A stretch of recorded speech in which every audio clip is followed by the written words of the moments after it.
ہمارے ہاں نوجوان نسل کے اندر بالخصوص یہ مرض تیزی سے آیا ہے، مذاق کرنے والا، لطیفہ سنانے والا۔ اور اب وہ جو کہ پرموٹ ہوا ہے تو بعض بڑی عمر کے لوگوں میں بھی اس بیماری نے جڑیں پکڑ لی ہیں۔ ہر لطیفہ سنانے کا نہیں ہوتا، ہر بات بتانے کی نہیں ہوتی، ہر جگہ آپ کا رویہ اس طرح کا نہیں ہونا چاہیے کہ جو آپ کے منہ میں سمجھ میں آیا وہ آپ نے کہہ دیا، وہ جھوٹ ہو وہ سچ ہو۔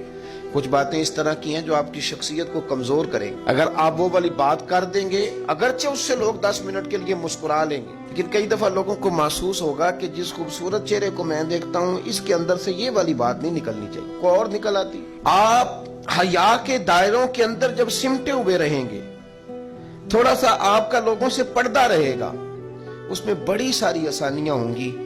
میں نے تو یہ دیکھا ہے کہ جہاں لوگوں نے بے تکلفی زیادہ کر لی، مذاق زیادہ ہوئے، وہاں نفرتوں نے جنم لینا شروع کیا۔